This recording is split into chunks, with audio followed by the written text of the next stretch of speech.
এই রেস্টুরেন্টের আসলে বৈশিষ্ট্যটা কি? আসসালামু আলাইকুম, লাইভ 3 ব্লগসের travel blogs and daily blogs থেকে সবাইকে স্বাগত এবং শুভেচ্ছা। আজকে থাকছে এই রেস্টুরেন্টকে নিয়ে বিশদ আলোচনা, সমালোচনা। ব্লগের শেষ পর্যন্ত দেখুন এবং উপভোগ করুন। এখানে আরও একটা ইন্টারেস্টিং বিষয় ঘটে গেছে। চলুন তাহলে। ভেরি ব্যাড, এত কষ্ট করে আমরা দৌড়ায় আসছি। কত দূর থেকে আসলাম, আইস ফ্যাক্টরি রোড থেকে আসলাম দৌড়াইয়ে। এটা আগে কি ছিল? অ্যারিস্টোক্রেসি। আচ্ছা, কি আচ্ছা, আসছে যখন খেয়ে যাই এখান থেকে। আপনাদের ভিতরে একটা অ্যারেঞ্জমেন্ট আছে না? আমরা কি যেতে পারবো ভিতরে? চলো না, ওখানে যাই। এটা ছিল আগের ট্যুরে আমরা ওনাদের এখানে এসেছিলাম, কিন্তু সেদিন কোনো প্রকার বুফে লাঞ্চ ছিল না। তো আমরা পেজে শুনে আমার সাথে যিনি ছিলেন উনি বলছেন চলো এখানে যাই, এখানে খাবারটা ভালো হবে এবং বুফে লাঞ্চ আছে। কিন্তু এখানে এসে আমরা দেখি এদের একটা সপ্তাহে একদিনই মাত্র বুফে লাঞ্চ, সেটা ছিল সোমবার। তো যার কারণে এখানে আমরা আসলে অন্য মেনুগুলো সিলেক্ট করতে পারতেছিলাম না, কারণ আমার মনে হচ্ছিল মেনুগুলো আমাদের পোষাবে না। যার কারণে আমরা মেনু লিস্ট দেখে বেরিয়ে পড়েছি এবং ওয়েট করছিলাম সোমবার কখন আসবে। তখন এরা তো আর আসবে না, যেহেতু এদের ব্যস্ত সময়, কাজের শিডিউল আমার শিডিউলের সাথে মিলছে না। তখন আমি আরেকজনকে ইনভাইট করলাম, চলো একটু দেখে আসি। সোমবার আসলে এমন কি দিন যেখানে খালি শুধু একদিনই রাখছে এই বুফে লাঞ্চটা। চলে এলাম আস্তে ধীরে, আমি 3টার দিকে এসেছি। আল্লাহ, যে rash! By the way, please like, subscribe. কি রে, ওদের পেমেন্ট জায়গাটা এখানে রাখার দরকার ছিল। সব খাবার দেখে তারপর তোমাকে আজকে অন্যরকম লাগতেছে কেন? আমি তো অসুস্থ হয়ে না, your dress up is so আঙ্কি ফাঙ্কি, কোনো ড্রেস আপ নাই যে সেজন্য। এগুলো তুমি স্যুপ নাও, এ নাও, সে নাও। আমার ও ডাল বাটার খারাপ হবে না এটা। তুমি পেমেন্ট করতে করতে আমি একটু নিই এটা।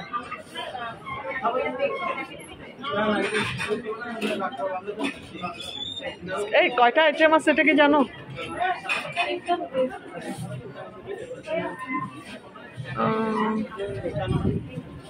এক্সকিউজ মি, আপনাদের লাঞ্চে কয়টা আইটেম? যে 30টা না? 30টা খাওয়া যাবে কিনা সন্দেহ। তো একদিন কি যে অবস্থা, আমি ওখানে ওনারা দিচ্ছে ঠিকই, কিন্তু এত মানুষ, স্পেস অত বড় না, আর মানুষ ছিল প্রচুর পরিমাণে, আর খাবার নিয়ে ওনারা দিয়ে কুলায় আসতে পারতেছিলেন না। আসলে রিফিলের বিষয়টা আমি এখানেই অনুভব করেছি।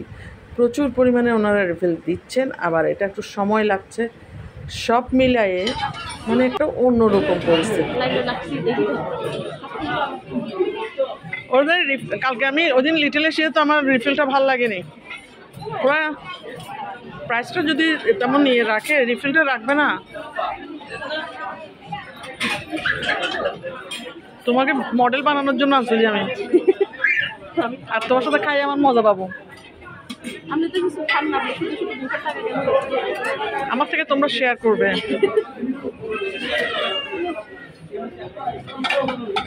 একটা প্লেট দিব, আরেকটা প্লেট দিব।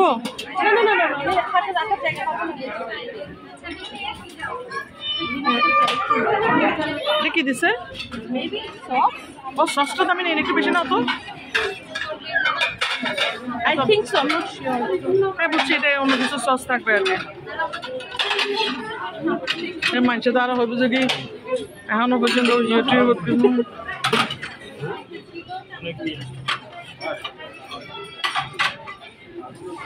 এই ওদের শুধু মানডে করে এই অবস্থা। শুধু মানডে বলেই হ্যাঁ হ্যাঁ হ্যাঁ, আমি তারপর আর কি দিয়েছে? আরো যাও।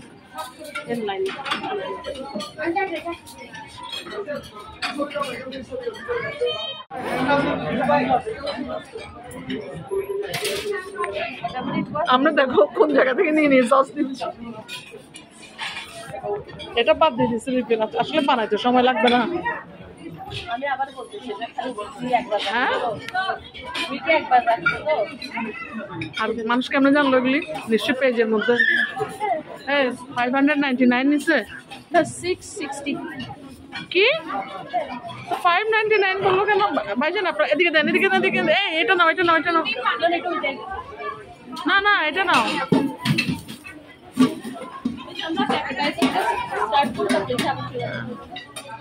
তুমি ইয়ে ফ্রেঞ্চ ফ্রাইটা নাও, ফ্রেঞ্চ ফ্রাই। আপনাদের 599 ছিল না, এটা আবার 66 আর 60 আসলো। পানিটা কিভাবে? ও মাই মাই।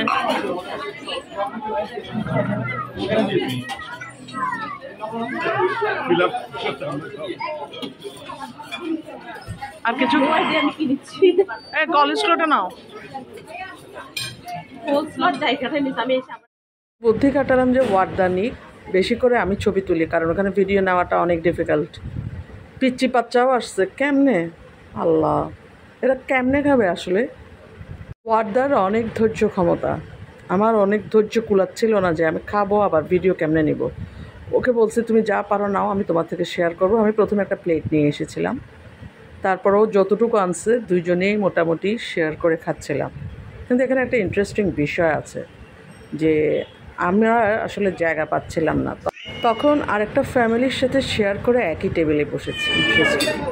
ক্রাঞ্চি হ্যাঁ ক্রাঞ্চি কারণ তুমি চীনের কথা মনে পড়তেছে না? চীনের কথা মনে পড়তেছে? খুবই অনেস্ট চায়নাতে এই টাইপের জিনিস বেচে না। বেচা না? ওরা খাবার ডিফারেন্ট, আমরা ওটাকে অনেক রকম চেঞ্জ করছি। ওদের অথেন্টিক গুলো এরকম কিছু। তোমার সাক্ষাৎকার নিতে হবে যে আমার, তোমার সাক্ষাৎকার নিতে হবে যে, কারণ তুমি যেভাবে বলবা সেভাবে অন্য কেউ বলবে না, অন্য কেউ খালি খাবে যে শুধু। এই তো তোমার কি মনে হচ্ছে না যে এটা এটা বেটার?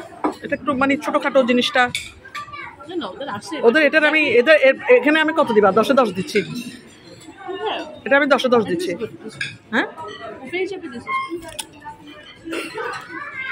হ্যাঁ অনেকে বসে,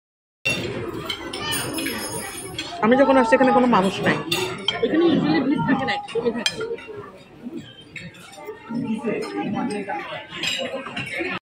আমি একটু ডিফারেন্ট পেলাম। এই বুদ্ধিটা কেমনে দিল তাদের? এটা খাইলে কি খিদা নষ্ট হবে? ফিলার আপনি যত এগুলো খাবেন মেন খাবার সব খাবেন। ওনাদের খাবারের মান ভালো, এবং বুফেতে তো ভাত রাইস খাওয়ার চাইতে অন্য খাবারগুলো খাওয়াটাই যুক্তিযুক্ত মনে হয় আমার।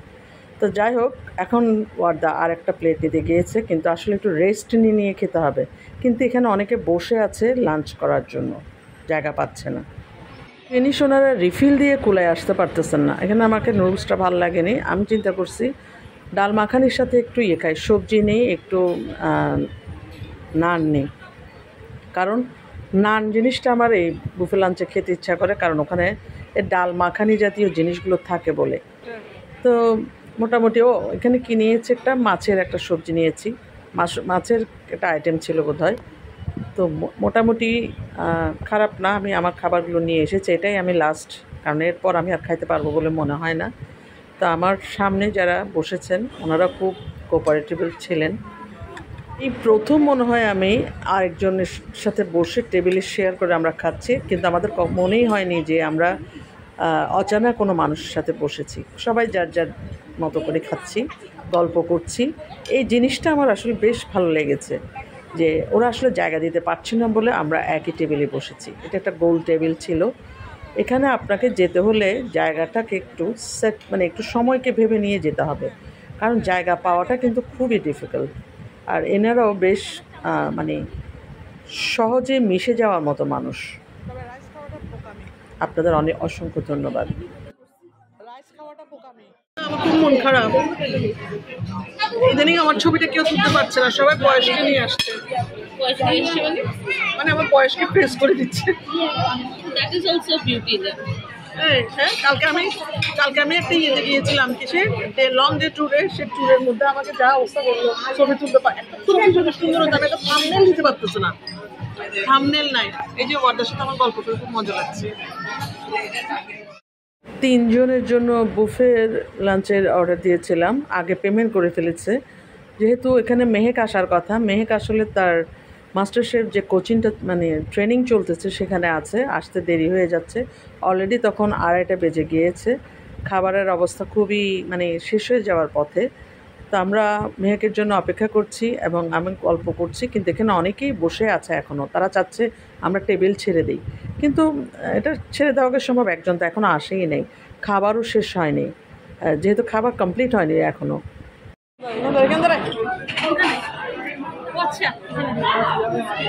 দেখা যাচ্ছে তোর মুখে তো মাস্কগুলো। ওকে বর্দা, তুমি আর কিছু খাবে না? হ্যালো, তুমি আর কিছু খাবে না?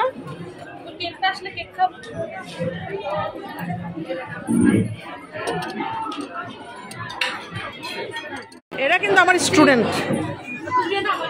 হ্যাঁ, এটা পড়াশোনা শেষ। হ্যাঁ, মানে সে ছোটবেলায় আছে, সে পর্যন্ত পড়াইছে, এরপর এরা এদিক ওদিক চলে গেছে, এখন আবার একসাথে কোথাও মিট করি একদম ফ্রেন্ডের মতো।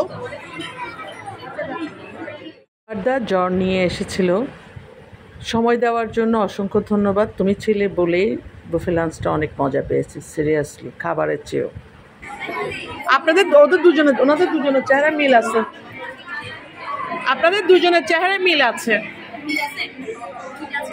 দুইজনে বোন যে বোঝা আছে। ওনার আপনার বোন না? হ্যাঁ, মিল আছে। বোন কই? ও আচ্ছা,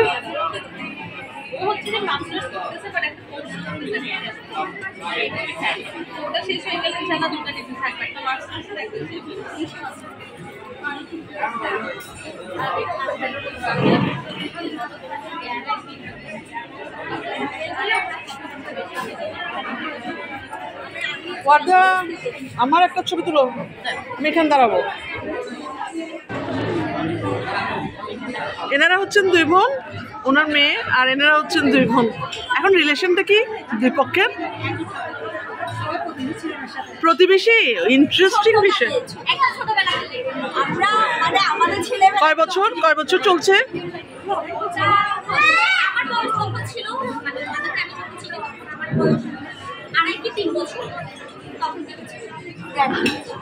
মাশাআল্লাহ, একটা ক্ল্যাপ দাও না। হ্যালো আল্লাহ, আমি তো ক্ল্যাপ দিতে চাচ্ছি, ক্ল্যাপ। নেইবারদের সাথে এত বছর ধরে থাকাটা অনেক ডিফিকাল্ট। আপনারা হিন্দু রিলিজিয়ান দুজনেই, 2 পক্ষ? আচ্ছা, আপনাদের বাড়ি কোথায়?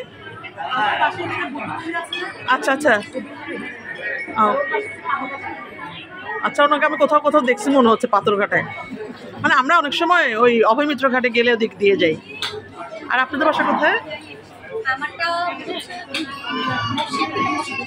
হ্যাঁ,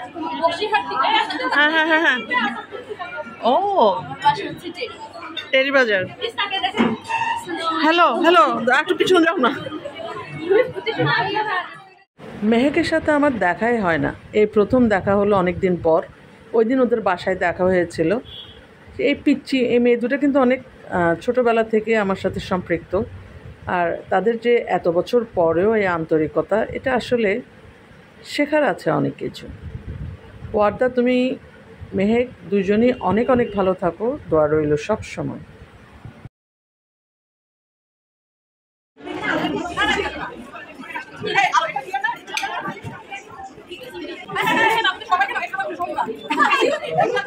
স্মৃতিটা ধরে রাখা খুব জরুরি। ফাইনালি আমাদের একটা গ্রুপ ছবি হলো। তুমি বলো না, মার্কস কুইন ছিল না? মার্কস কুইন না, ও মার্কস কুইন নয়। এই আমি যাচ্ছি কি ফাইনালি, কিন্তু দুজনের সাথে আমার খুব গল্প হয়নি। আমরা আবার আমার আম্মার কারণ বুঝতে পারতেছিলাম।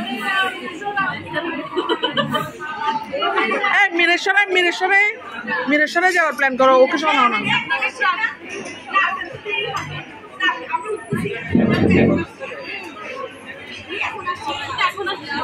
ও তো এই মাত্র আসছে, ও বুফে এর আগে করেনি তো। আপনি দুইজনের সিট দিতে পারলে তাহলে আমরা শিখতে পারবো। আমরা সবাই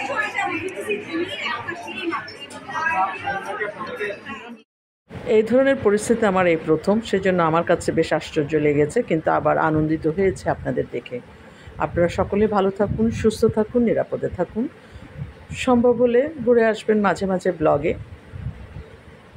আসলে আপনাদের সাথে একটা বিষয় শেয়ার করতে চাই, পরিস্থিতিতে আসলে সব কিছু সামলে নেওয়া খুব জরুরি। এই মেয়েগুলো কিন্তু তারা পারে, তাদের থেকে শেখার অনেক কিছু আছে। সবাই ভালো থাকুন, সুস্থ থাকুন, নিরাপদে থাকুন, ব্লগের সাথেই থাকুন। আল্লাহ হাফেজ।